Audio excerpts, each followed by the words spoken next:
What is up, 2K crew? Welcome to this week's live stream. Yes, we've got a bunch of NFL talk on the way. But before we get into it, just want to introduce myself. My name is Ryan Turbo Jackson. On the phone, I do have my illustrious co-host, Mr. Kyle 2K's Kaler. What's up, brother? What up, man? How's it going? You know what? It's that time of year where you don't know what day it is because it's between Christmas and New Year's. You don't know what time it is. And ultimately, what time do you start drinking? I mean, those are all, as adults, those are all questions that we have to ask ourselves. But no, doing very well, doing very well. But yeah, we've got a lot of content in this show. It's not one team in particular, one player in particular. We're gonna jump around. It's been a really, really weird weekend in in the NFL. So we're going to give you our opinions, break everything down, and yes, all of that coming up right now. Well, 2Ks. Yeah, I've been doing a lot of shorts videos, which for those of you that are watching, liking, commenting, I do appreciate it. The channel appreciates it. But hold on. 2Ks, putting the cart before the horse here, brother. This is the audio podcast number 99. Yeah. We've been doing this for 99 episodes. So we need some help coming up with something cool for the 100th episode. I can't believe I forgot this. Well, I didn't forget it. We just kind of bypassed it a little bit. But let us know in the comments. Let us know. Shoot me a message. Whatever you need to do. The link to the podcast group on Facebook is in the comments. Let us know. Doesn't really feel like 100 episodes, does it, 2Ks? No, it's really hard to believe that that we've been doing it for this long. And the second week of February is our 2-year anniversary, which is kind of cool. Mm-hmm. But yeah, help us with some ideas, 2K crew. We'd love it because as creative as it is to come up with content for the show every week, stuff like that, I'm not really good at. So if you could help us out a little bit, we'll definitely give you credit on air for it. So let us know.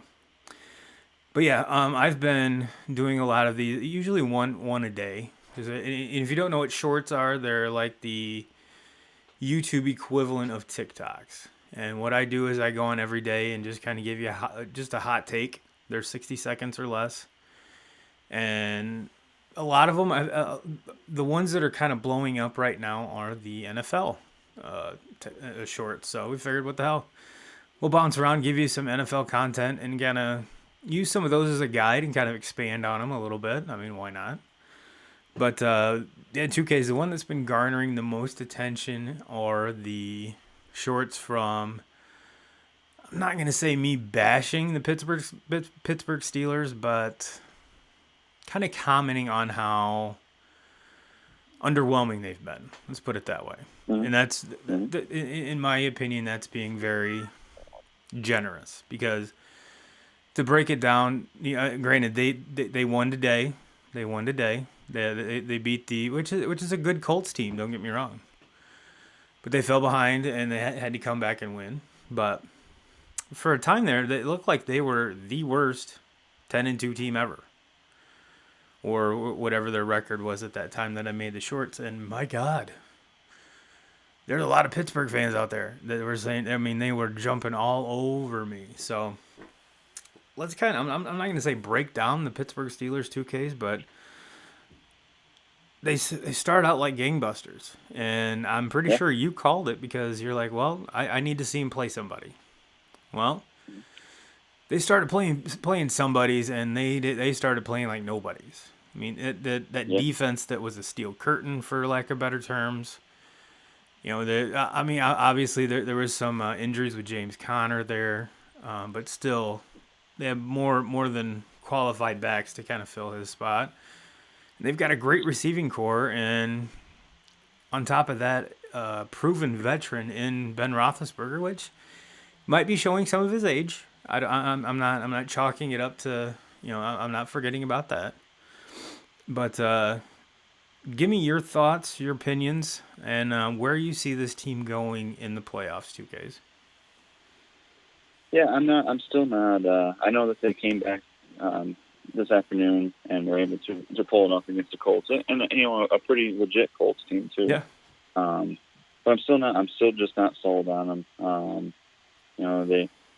They before this week, obviously they had the 3 losses in a row to a very poor Bengals team, a very good Bills team, and then kind of a mediocre Washington. 3 weeks ago that kind of started this losing streak for them. But they early in the season they were winning games because they were able to run the football. They were running the football. And then, kind of going into that Washington game, I think it was they played the Ravens the week before that, and they lost James Conner to an injury. And so when they went into that 3-game losing streak, they were scuffling so bad, they had no running game at all when James Conner was out. And I mean, obviously we know the defense that they have. I mean, it's one of the best defenses in the NFL. But they were winning games, early in the season because they were able to run the ball, so successfully, and then kind of rely on their defense to make the plays, at the end of situations. They weren't winning games, by throwing the ball all over the place. They were basically just winning like the kind of the nasty, games like we're kind of used to watching the Pittsburgh Steelers win over the years. But I think that they kind of lost their identity there for a good month or so, and hopefully after today, they start to turn things around. But I'm still not sold on them. Yeah, and it's especially in kind of a. I think you and I can both agree that the AFC is a little bit more loaded than the NFC, and so yeah, it's I'm right there with you. They're one of the most underwhelming teams. Like I said in the shorts, they might be the best 10-2 team or the worst 10-2 team ever. I mean, they first of all, Ben didn't have any time to throw the ball ever. I mean, he was getting knocked down so much, and getting back to what I was saying about his age, he's not nearly as mobile as he was. He doesn't slide in the pocket nearly as well.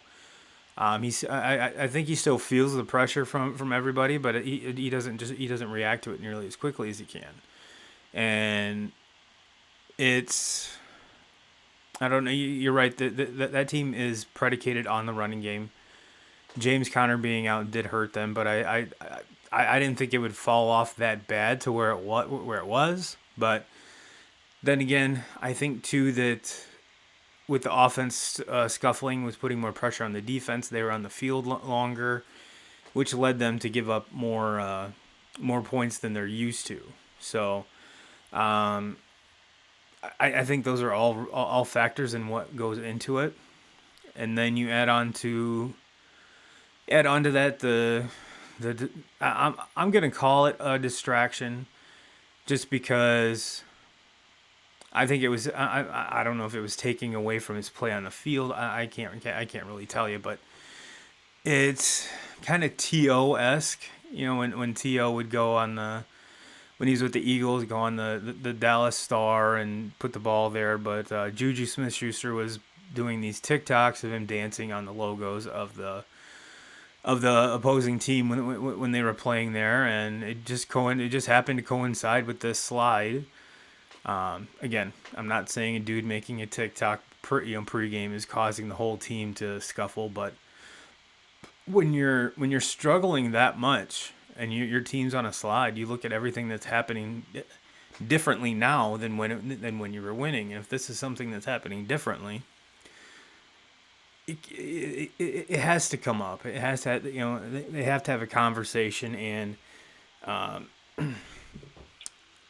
the Coach Tomlin there is the right coach to handle this situation, whether it's the team in this slide or Juju or whatever the case may be. He's been a coach long enough to kind of realize what he needs to do to reel that team back in.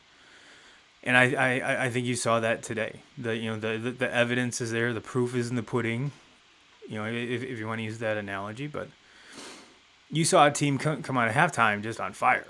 they were down. I think 20 something to nothing or to 20 something to 3.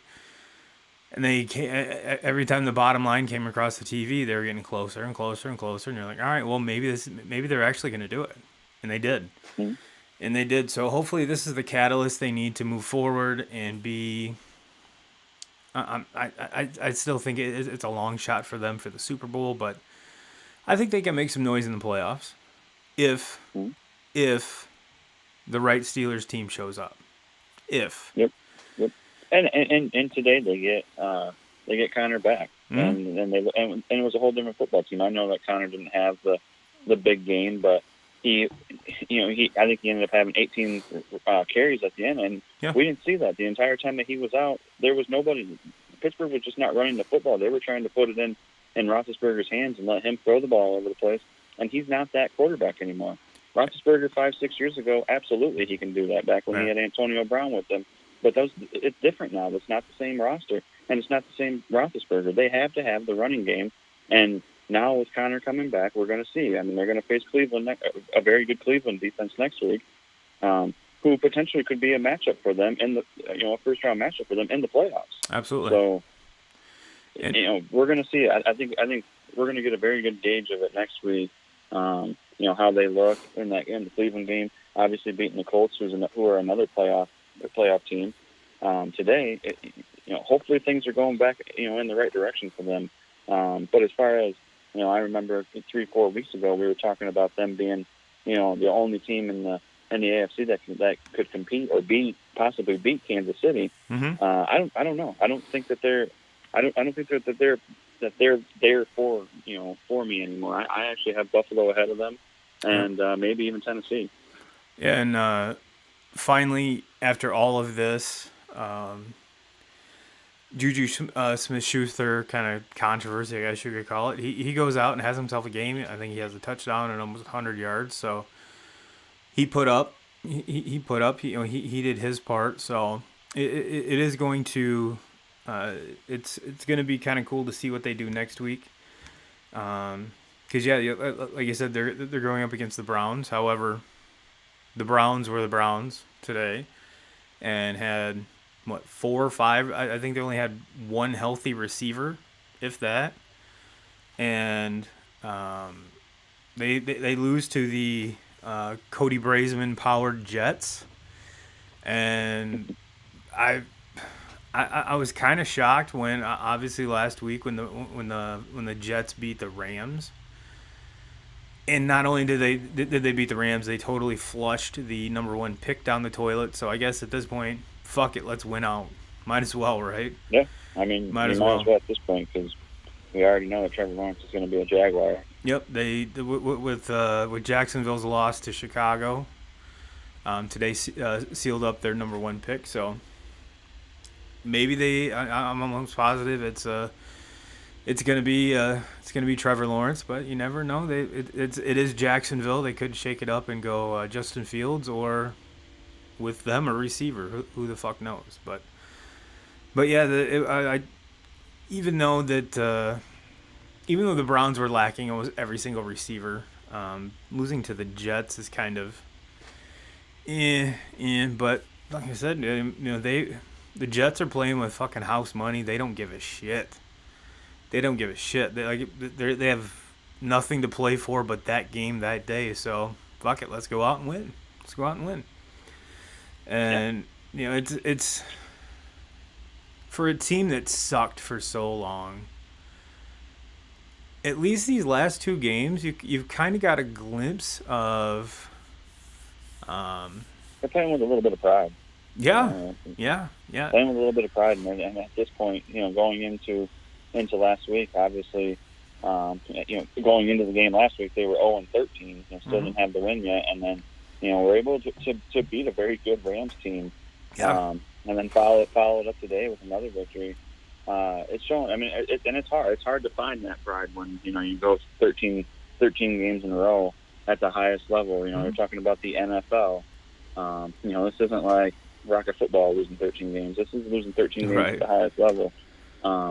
It's hard to find that pride and to obviously keep showing up every day and bringing everything that you got and So I mean, you got to give him some credit for it. It's not like these games are being handed to him. I mean, both of these games that they've won have been wins against playoff caliber. I mean, teams that are going to be playing in the playoffs. And I think too, you're kind of seeing the. Are we gonna say the progression of Sam Darnold? Maybe the blossoming, if you will, because he's not playing bad ball. He's not playing. I mean, is he Brady and Manning and everything like that? No, but he has almost zero people around him, so I can understand how frustrating and just getting the shit beat out of you constantly. How that's got to take a toll on not only your body but mentally. Like, oh fuck, let's go get our ass beat again. But I think we're seeing a kind of a glimpse into what potentially could be what he could blossom into. Who knows?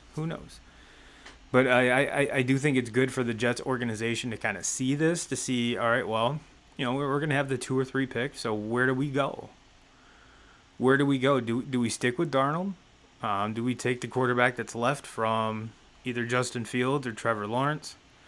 Or the kid Zach Wilson out of BYU, which I'm really, really high on. I'm not saying that he's gonna be taken over Lawrence or Justin Fields, but keep an eye on him. I did a shorts video on him, and after I deep dove into his stats, wow, yeah. Granted, he does play for BYU, but still. But so let's not forget in that Pittsburgh Indy game, Phillip Rivers tied Dan Marino for 420 passing touchdowns. I believe it said it was 5th all time. So it's quite an accomplishment. You really don't think of Phillip Rivers being a touchdown pass machine. So it's kind of cool to see that. Kind of cool to see that. Well, let's. I'm pretty sure I can see it from my house, but I'm sure Franklin Plummer probably has the biggest Chicago Bears flag flying from the roof of his house right now. Almost positive. And the reason why, and if you watched the show last week, I kind of poo-pooed the idea. But if the playoffs started today, 2Ks, the Bears are in the fucking playoffs. Yeah. I have no idea where this team came from, or the offense came from in particular. They bring Trubisky back, and lo and behold, they start running the ball, and oh my god, we have a running back. We have a couple good running backs. This is amazing. We're moving the ball. Mitch isn't throwing it to the other team because he's not trying to throw it 45 times a game. Wow, my gosh. Holy shit. And now they're 8-7. This is one for me that I just do not understand. Like, how was it so hard to realize what you had in David Montgomery? How was it taking this long to realize? I have no idea, and as a Bears fan, it's so fucking frustrating. However, they found it. Yeah, let's hope figured it out eventually. Yeah, let's hope that this is kind of a permanent thing, because I'm pretty sure we can all agree the defense is a championship defense. I mean, there's very few defenses that the defense is going to keep you in games week in, week out, as long as Trubisky doesn't turn the ball over and put the defense in vulnerable situations where they have a short field or something like that.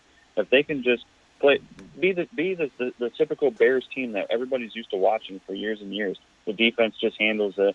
They don't give up very many points, and the offense just needs to take care of the ball and score a few touchdowns. And if you can get a score in the 20s, you're probably going to be on the right side of the game.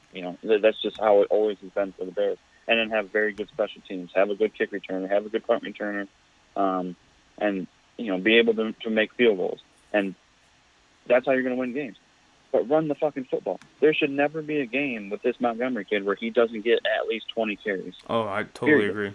He's the most talented player on that offense. Feed him the rock. It's easy. It's a very easy, and they've done it the last 3-4 weeks in a row. And obviously they've won every single game. They've got him back into. This is the team that we were talking about a month ago saying that there's not a chance that they're going to make it to the playoffs. And we were kind of talking like they might be the worst team in that in that division. And here they are. Basically, I mean, it's a wrap. I mean, they're going to be in the playoffs. Yeah, and not only is that offense doing well, but they're hanging points. Granted, today they played a Jacksonville team, but that Jacksonville defense is nothing to scoff at. And they hung 42 or 44 points. It's like, okay, I know we tried the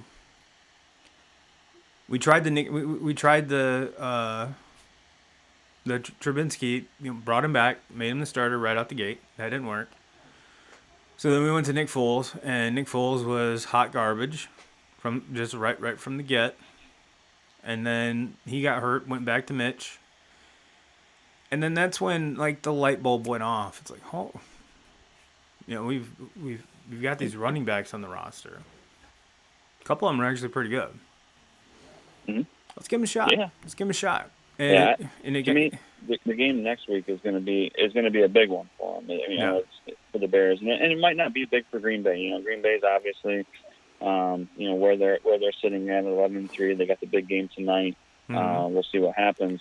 But the question is, obviously, week 17, you don't know necessarily what's going to happen with these teams that are, guaranteed to be in. You don't know how much you're going to see Aaron Rodgers play, or are you even going to see Devontae Adams suit up, and stuff like that. So, but it's a huge game for the Bears. I mean, and you got to go into it with the same mindset, like we're going to run the football, and because obviously, one thing that we know Green Bay has struggled with here all season long, and this even goes into last season, is when you watched it in the playoff game where Green Bay just could not stop San Francisco in their rushing attack when they played in the playoffs. Yep. Green Bay struggles to stop the rush. The Bears should go in, and I mean, it's a game, to me, it's a big-time game for them, leading them into the playoffs. Like, if you can get, regardless if Aaron Rodgers plays the whole game or not, like, run the football and run the ball all over Green Bay and win the game and take that momentum with you into the playoffs. Well, I mean, you brought up the Green Bay game tonight, which is actually getting underway here pretty soon, and to me, this is classic football. I mean, it is snowing in Lambeau. To me, that's just classic football. Now, if you're the Bears and the Packers are playing the Titans, and I'm not comparing David Montgomery and what's his name? Totally lost it. Derrick Henry. I'm not comparing them side by side by any means. However, we all know what the Titans are going to do. Yeah. They're going to run the ball and play action. Run the ball and play action. Why not take this? Why not take this same script, Chicago Bears, and steal it and use it? Mm-hmm. I mean that. Granted, two very different backs. However, we're talking about the game plan, not the actual players. Because I'm not comparing Mitch to Tannehill either.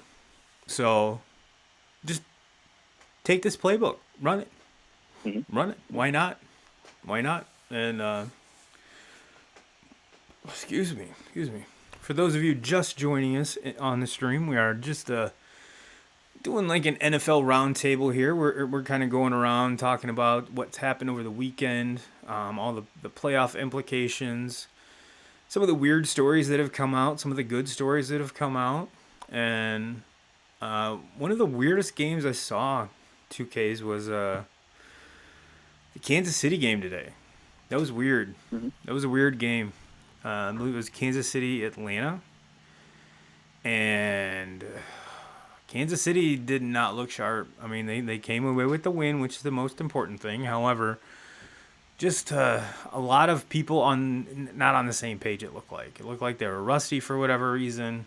Or this was the one game that Atlanta's defense actually showed up for, and they just shit on all the other 15 games because they've been horrible. It hasn't been the Atlanta offense that's been bad. It's been their defense. I mean, look at what they did last week.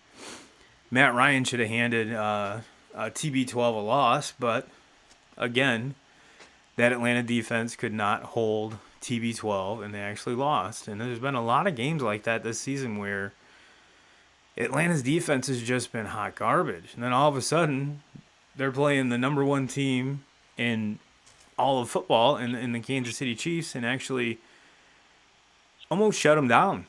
Almost shut them down, which was very shocking to me. Very shocking. But there was one pretty awesome feat there that Travis Kelce put up he now has the single season receiving record for tight ends at 1,400 yards, which is pretty cool. And if he ends up leading the league in reception yards, it'll be the first time in NFL history that a tight end will do so. So I'm going to keep an eye on that next week to kind of see if he does, because that's kind of neat. It's kind of neat. That's one of the reasons I watch sports, to watch something that's never happened before. So, but yeah, that was a weird game, 2Ks. It seemed like the Falcons defense was confusing Patrick Mahomes all day.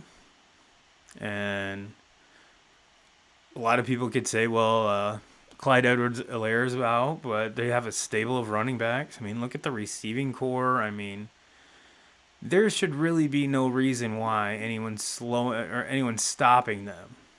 You really just hope to slow them down. Mm-hmm. So, I don't know. I don't know what this is going to lead. Again, getting back to tape and game plans, I don't know if maybe they found a chink in their armor, and a lot of other defensive coordinators are going to obviously steal or borrow from this playbook. So it's going to be kind of interesting to see going forward. Yeah, I'm not buying into it all that much. I mean, for one, I mean it's hard to win in the NFL. I mean, regardless of how good you are and what the record is of the other team. I mean, we saw that last week with the Jets taking out the Rams. Yeah, the Rams are a playoff team, and the Jets are, at the time they were being considered the worst team in the NFL, and they go out and they win that game. So it goes to show you kind of how hard it is to win games, period in the NFL. But you're not going to have it. You're not going to have it every single week. And obviously, and watching the game today, the Chiefs' offense was, it was not good. I mean, there's no other way to put it. It was just not good. But their defense won the game for them. Their defense was able to, hold the Falcons to 14 points, and we know that the Falcons have a pretty decent offense. So to hold them to only 14 points, that's a very good day for the defense. Yeah. And you going back 2 or 3 years ago, the Chiefs had that offense. I'm talking about in Mahomes' rookie season. Obviously, the Chiefs' offense was probably that was the best offense in the NFL that season. But their defense wasn't able to bail them out in games like they were able to do today. And that's why the Chiefs are such a good football team. Is we know the offense that they're going to have most weeks, but their defense is able to bail out that offense when they don't have that, that 30 plus game that we're used to seeing them basically have every week in, week out. Yeah, very true. And there's even, even listening to a lot of the commentators, they're like, well, it's, they're kind of doing this and doing that, and they're working on things. And I'm like, all right, well, whatever they're working on is not working. So, and then they had the one really weird 4th down play where they're jumping around and turning around and end up throwing one of the, I think it was Sammy Watkins throws up a ball to Pat Mahomes, and he gets intercepted in the end zone. I mean, there was just a lot of non-Chiefs things that happened. So maybe this is the game they were just trying to get it all out of their system. I don't know, but they definitely did not look very. It seems like the only one that really came to play for the receivers was Travis Kelce. He was working his ass off on every route. But I mean that. I'm sure everyone was, but that's just what they were showing us on TV. But it was both offenses kind of played a little sloppy. There's a lot of turnovers, there was a weird challenge at the end where it was, like I said, it was just the aura of the game was weird. It was weird. So I don't know if there was just some bad juju all over the game or what, but it was just the whole experience was weird. Just a whole experience. I think that kind of a loss that the Chiefs are going through right now is the loss of their running back, the rookie running back Helaire. from LSU that has been so good for them this season. And maybe that is playing a bigger factor than what a lot of us think. I mean, obviously this is the first game that they've played without him since the injury. He's going to be out for the rest of the regular season. I don't know if he'll be ready to go when the playoffs do start, or I don't. But that's an important piece when you. I mean, obviously the Chiefs change up running backs and they have Le'Veon Bell, but I think Hilaire's kind of proven to everybody that watches that he's the best running back there. And I think I don't know the extent of the injury, but Bell got dinged up in that game too. So and we kind of see where it goes from there. And yes, the obviously if you're watching the Packers game, which obviously you can tell my dogs are big Packers fans. The elements has not slowed down the Packers offense. However, Mason Crosby missed the PAT. So let's see if that plays in the end. But so speaking of the Packers, 2Ks. And this is going to be obviously it's going to probably ultimately be, and I don't want to spoil the, because you always get our way too early picks on everything, so don't want to spoil those. However, with the current state of the NFL right now, if you had to pick the number one seed in the NFC, would it be the Packers or the Saints? I think it's pretty easy for me. I'm going with the Packers. To me, at this point, when it comes down to it, I like the Saints defense more than I like the Packers defense. But I think the Packers defense is better than what they have been in recent years. But to me, the Packers offense is so much better, so much more consistent week in, week out, and picking quarterbacks at where they're at in their careers and how they're playing today. You have a Drew Brees that has been, unfortunately for him, he's been injured for a lot of the season, so it's kind of hard to give a really good gauge on him. But you have Aaron Rodgers who's playing MVP caliber football right now, and I think, Aaron Rodgers is the last guy that I want to face in the playoffs, at this point, other than probably Patrick Mahomes. Right. Now, see, I'm going the other way because of New Orleans defense, and I understand. You bring up valid points with everything you just said, but to me it's now, and I'm saying the Saints with a healthy Michael Thomas. Michael Thomas is not healthy. That sways my vote to Green Bay. Because Michael Thomas and that receiving core, to me, kind of with Devontae Adams and the Packers receiving core, kind of cancel each other out. I mean, you have one big star and a bunch of supporting cast, and I think the supporting cast, and if you take Devontae Adams and Michael Thomas, put them side by side, to me they cancel each other out. They're just that good. You could argue they're 1A and 1B in the NFL. To me, that's kind of a wash. Yeah, I absolutely agree. And really, the only knock that you can have on either one of them is they both tend to, get the injury bug. Yeah. They both tend to be hurt every now and again. So that's really the only knock that I can come up with both of them. But to me, those two, talent-wise and what they can do on the field, they're on an island compared to any other wide receiver in the NFL today. 100%. And I know it sounds weird to have two extremely good playmakers and dynamic playmakers is just kind of cast aside as kind of a wash, but that's just how good they are. I mean, you could take one or the other and not be mad at either choice. Now, when it comes to the running game, I'm taking New Orleans. I'm not saying Kamara is going to rush for 6 touchdowns every single week.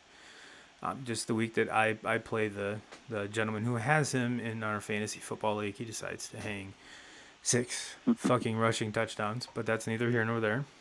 And even with Kamara, I mean, Kamara is he's a great running back, and obviously we know how explosive he is and what he can do, not only running the ball but catching the ball in the backfield. But you can't forget about Latavius Murray either. Yeah. I mean, the 1-2 punch that they have. Latavius Murray is a great number 2 running back who could be a number 1 running back on a lot of teams in the NFL. Oh, absolutely.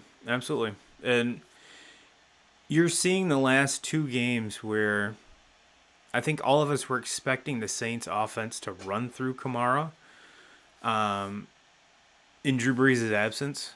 And then Drew Brees came back and they really didn't use him. And all of a sudden, bam, this explosion. And you can see how this offense is different when you run it through him or run it with him.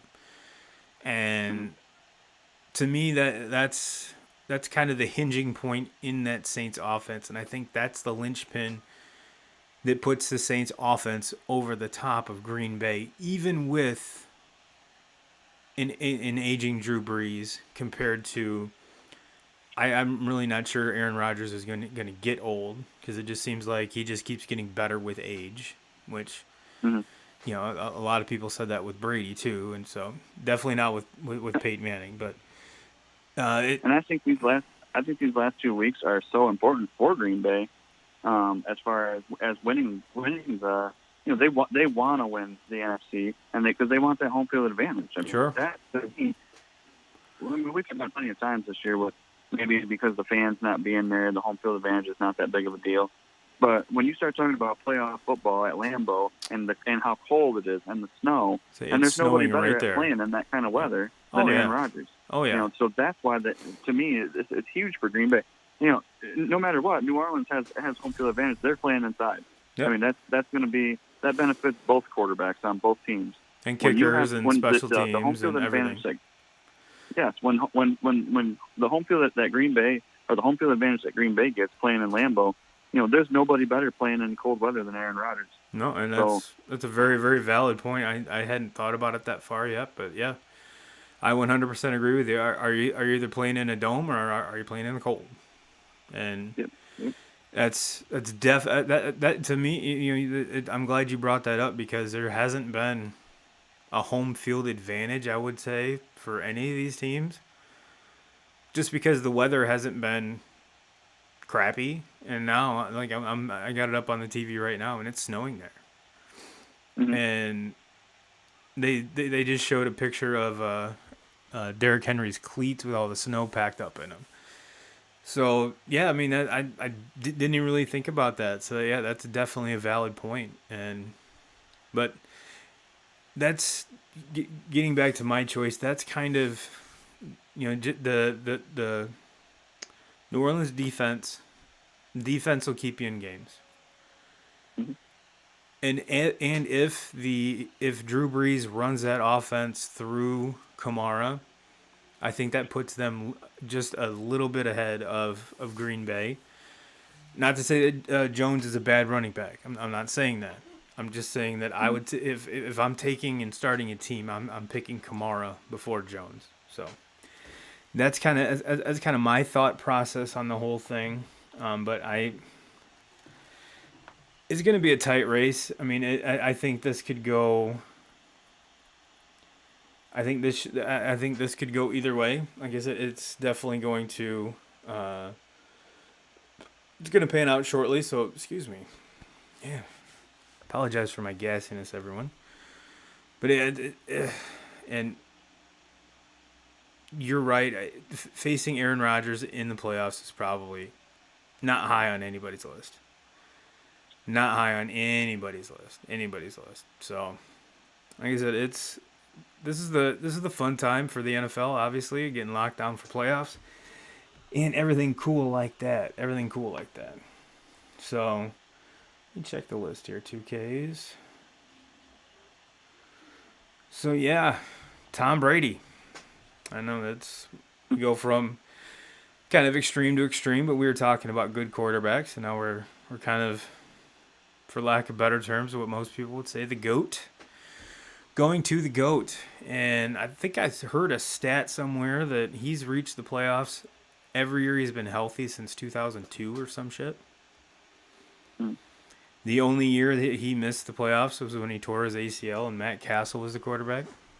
And that was the first. I think that was the last time, besides this year, that the Pats missed the playoffs. Let that sink in. That's 18 years of making the playoffs. It's fucking insane. Yeah. It is fucking insane. And now he's, there's parts of this year where I bashed the shit out of him for how sucky he was, how done, Father Time had caught him, and all this and that, and this is just, his team's a bunch of garbage. He hasn't even, can't gel with his receivers. I mean, this is, if I could have bashed him, I did. So what does he do? Hold on. Let me get this stat up here. Granted, against the Lions, which the Lions don't have a head coach. The Lions don't have a GM. And I have a feeling that Mr. Stafford is going to be out of Detroit as well. But we'll get into that here in a little bit. Yeah, he just goes, obviously, the Bucs win 47-7. TB12 throws for 4 touchdowns and 348 yards. Now, you can't really knock it because, granted, Detroit is a hot garbage mess, dumpster fire. Keep on putting the adjectives there, but it's TB12 goes, you know what? Fuck you, Turb. Here it goes. You ready for this? Here's 4 touchdowns, almost 400 yards. Just in case you were trying to forget about me, Turbo. Just for you, buddy. Just for you. This one's for you. Like I said, but pretty sure everyone in the Lions organization is kind of giving up at this point. Just pay me my paycheck so I can either come back next year under a new coach and GM, or let's see where I end up. So, the thing that I have with Tampa Bay and it just drives me nuts is everybody is always so quick to react on Tom Brady. Mm-hmm. It's like the guy has one bad week and everybody wants to say he just doesn't have it anymore. He doesn't have it anymore. He can't throw the ball anymore. He doesn't have the arm strength to do it anymore. He just doesn't have it. And then he comes back out the next week and just has a normal, typical Tom Brady game where he throws, for 3 touchdowns, 300-plus yards. Mm-hmm. He's efficient. He doesn't throw any interceptions and wins the ball game by a couple scores. And then it's like everybody jumps back on his dick again and praises him over everything. Yeah. And then he rides that out and has 3-4 weeks in a row like that, and then has another game, kind of like in the middle of the season this year, the awful game that he had against the Saints. Yeah, where I think they ended up getting beat by like 38-3 or something like that, and everybody just turned on him again, like he doesn't have it. It's like they forgot about going into that game, him having 6 or 7 wins and being 6-3 or 7-3 or something like that.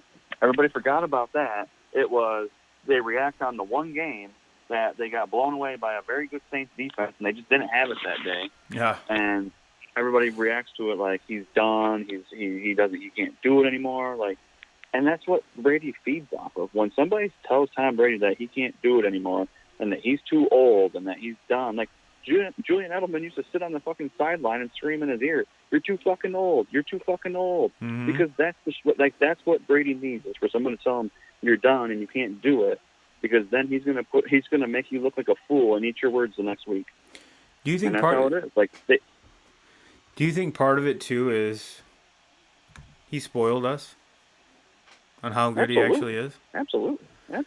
So when he does have a mediocre or down game, we just kind of like, oh, fuck you, you're too old. No, the thing about it is, so many people that are involved in like the media aspect of sports media, and I'm not kind of knocking on ourselves for this. Mm-hmm. In a way we're involved in that, but everybody wants to hate. It's easy to hate. It's easy to hate on people. We were doing maybe not us, but you heard everybody hating on on Drew Brees, earlier in the season, and then when he got hurt, like he can't do it anymore.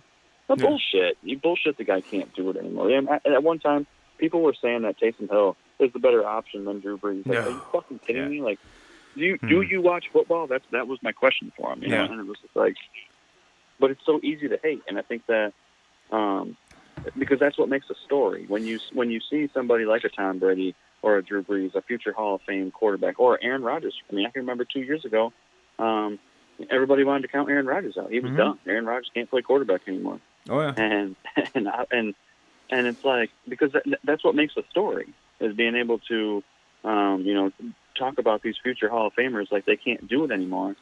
And the thing about all three of those guys is when you tell them that they can't do it anymore, that's when you normally see the best out of them. Yeah, I mean, you could do it throughout all sports. Look how many people were hating on Justin Verlander before he got traded. Now, mind you, there's a lot of folks that were like, well, he wasn't giving it his all, blah, blah, blah. Verlander's a competitor. I'm sorry. He doesn't seem like the guy that just be like, fuck it, I'll take the ball every 5 days, just go throw it and get hit around. To me, his legacy and his stats mean more to him than just fucking around. And so many people were like, well, he doesn't have 99 in the bag anymore. Sure, he does. Yep, he does. And you kind of saw it once he went to Houston. Now, but there was so many people hating that, he's washed up, he can't do this, he can't do that. PSJV, I hope you come back healthy for the 2021 season. We love you, brother. But I mean, when we see a great athlete, a Michael Jordan, a LeBron, a Tiger Woods, a Tom Brady, once they show like their human side, we're like, no, you're supposed to be a machine. You're supposed to produce this all the time. You're not allowed to have a normal day. I think we kind of forget that. You know what I mean? It's almost like in baseball, we don't want to give Mike Trout the MVP trophy every fucking year, even though you could put a case to it for the last, his whole career. He could have been the MVP every year. But do they give it to him every year? No. It's just the optics of it look bad. Could the NBA have given Michael Jordan the MVP every year? Sure.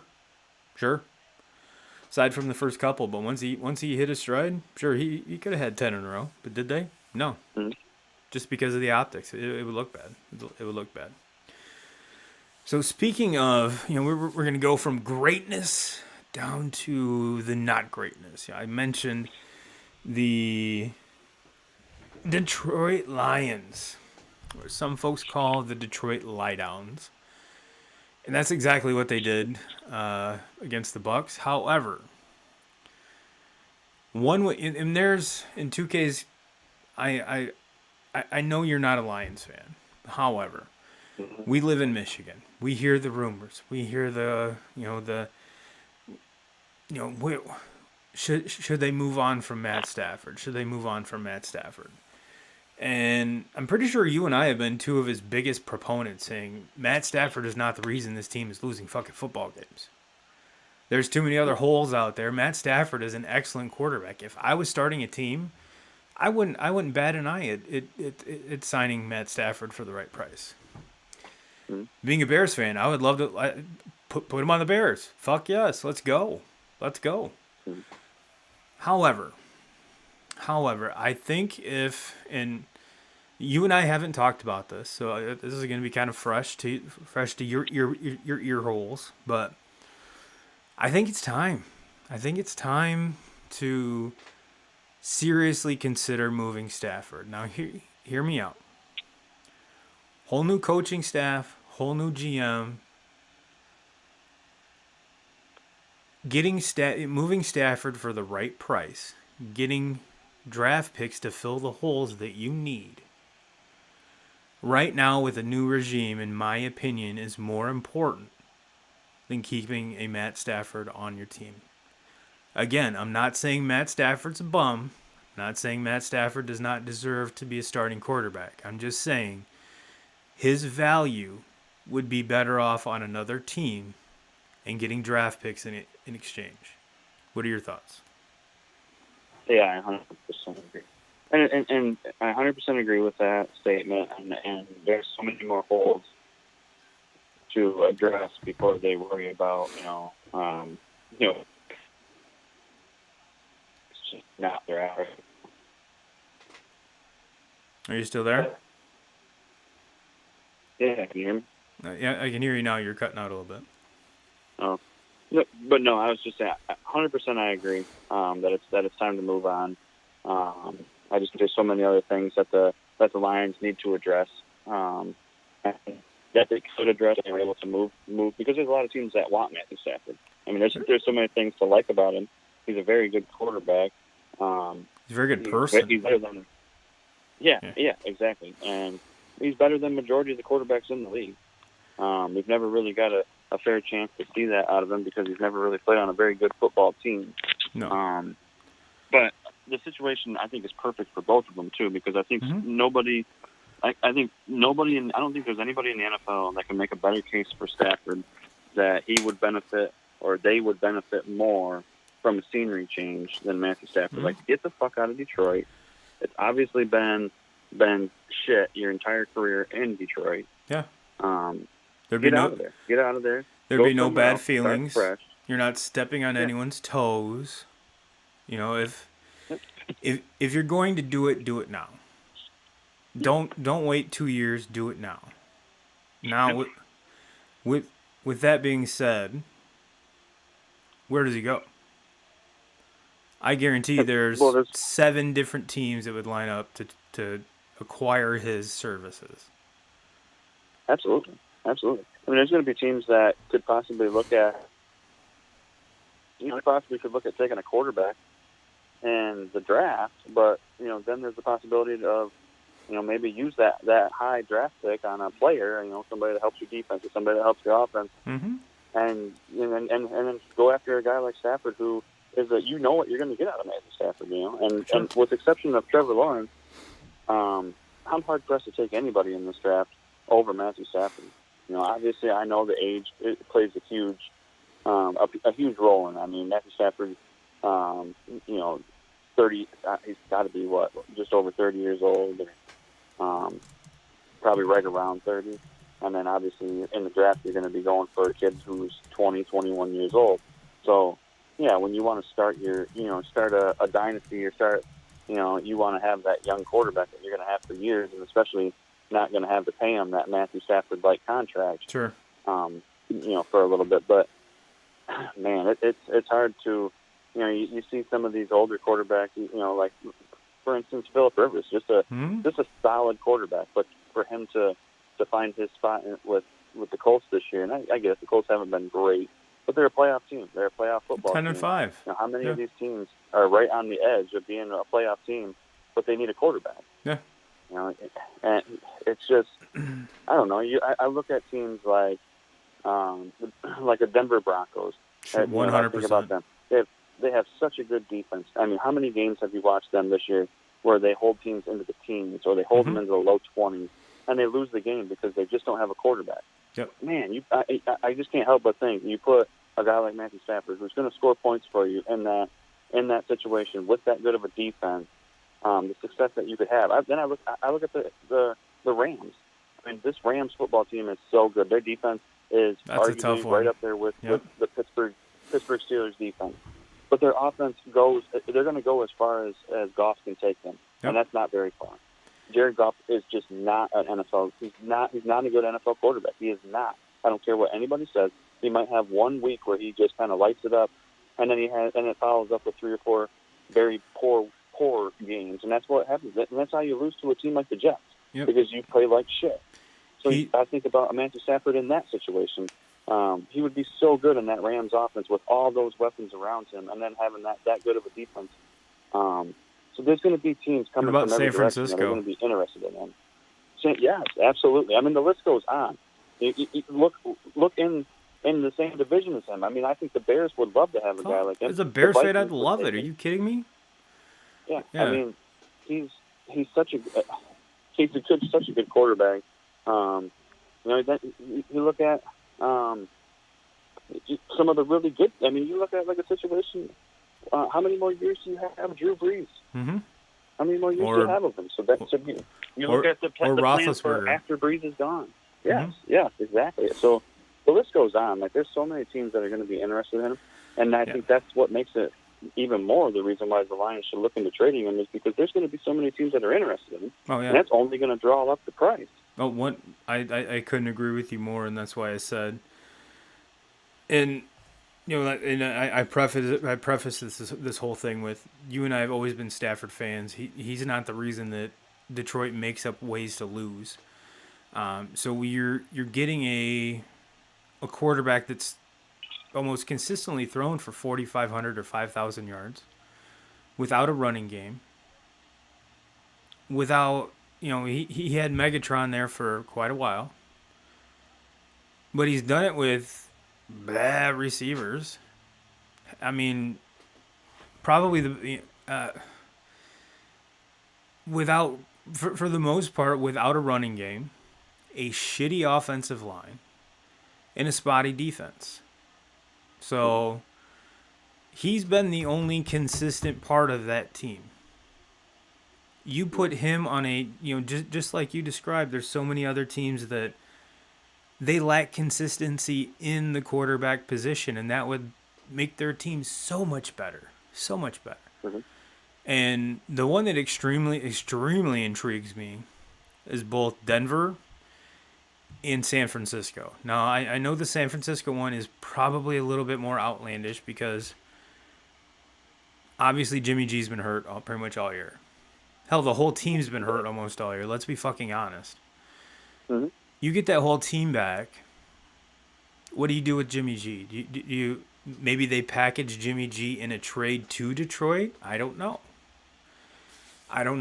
But are the Patriots interested in bringing a guy like Jimmy G back to them? I mean, obviously they drafted him, so there's something about him that Belichick likes. I don't know. To me, the answer in San Francisco is not Jimmy G, and I said that last year. He's just not the answer, and I get it that there's been injuries this year, so it's hard to get a gauge on him. But that team, to me, he's not the franchise quarterback that's going to win you multiple Super Bowls. You might get one Super Bowl under him because of how good your defense is, or because of how good your running game is, or because of how good of a coach Kyle Shanahan is. Mm-hmm. But is he the quarterback, like a Tom Brady or Aaron Rodgers or a Drew Brees, who's going to keep you there, right? And with an opportunity to win a Super Bowl year in, year out? Patrick Mahomes? No, absolutely not. Not even close. Not even close. No, and like I said, inserting that consistency from Stafford into there, or like you brought up Denver. Denver's offense. They brought in Jerry Jeudy, is another wide receiver, because they lost it. They didn't re-sign Emmanuel Sanders, which is fine, and they have a great running game. Von Miller's been on the shelf all year, so when you get him back, that defense is always badass. So yeah, there's definitely greener pastures for Mr. Stafford, and I'm kind of excited to see where this next chapter of his life takes him. And it would be a shame. And half of me is like, he's just gonna be like, well, I'll stay here in Detroit because that's where my life is, that's where my wife is, that's where this and that is. Fuck that. Start a new chapter. Fuck the Fords. Get out of town. And I want to see, the dude's put in his time. He's put in his effort, this work. I want to see him make the playoffs, for Christ's sake. I want to see him win a playoff game. Let alone maybe even win a Super Bowl. I don't know. He's put in his NFL time, and he deserves that. And the Fords, he's not going to be around long enough to see this rebuild that the Fords are going to do. So, Matthew Stafford, get the fuck out of there. Go somewhere else. Request a trade, be an asshole, get what you deserve. Because the Fords have not given you a fair shake at all throughout your whole entire career. They've just put Totally agree. quote unquote pieces around for you to get your ass beat. Man up and get the fuck out of there. But Yep. who do I agree. know? What do I know? We're just amateur podcasters here. But to me, if I was him, I'd be like, you know what, fuck you, get me out of here, get me out of here. Yep. I can't do it anymore. And then, like we said, it's the perfect time to do it. There'd be no hard feelings for when a GM comes in, he wants to build his own. His own assistants, his own coaches. The coach brings in his assistants, so it's a whole new regime. So you don't owe these new people anything, Matt. You don't owe them anything. I love what you've done with with your charities and throughout Detroit and the Michigan area. I absolutely love you for that. You're an amazing person for doing that. But this is the time to be selfish, my friend, and get the fuck out of here. It really is. Yep. That the Detroit Lions are going nowhere, and I don't want your talent is so great. I don't want them to take you with it. So big ups to you, my friend. Hopefully, by the chance you hear this, and this is the pep talk you need, because that's what we do here on the Turbo and 2K show. Is we pump up professional athletes to help them make great life decisions. Well, 2K's, I'm stepping down off my soapbox. I'm sorry, I kind of took over that whole segment, but we've reached our hour mark, my friend. It seems like this fucking flew by really fast. So did we miss any of the NFL roundtable talk discussion? I don't think so. It's going to be a pretty intriguing Week 17. I'm looking forward to the playoffs getting started. Yes, my friend, and you, everyone in the 2K crew know that we will keep you up to date. And if you want to join in on the fun, the Facebook link is in the comments. So go ahead and hop over there, answer the questions, and I'll let you in the group. Easy as that. All right. Well, 2Ks, I think we have everything buttoned up, my friend. So with that being said, thank you for watching, everybody. We will see you next week, Sunday, 8 p.m. Eastern. Check out the channel. Go ahead and like, subscribe. I usually do a shorts video every day, so those are kind of entertaining. And read the comments, because a lot of them are pretty fucking entertaining too. So with that being said, 2Ks, I love you, brother. I'm sure we'll talk again this week. But as far as Jim Rome, we're still coming for you.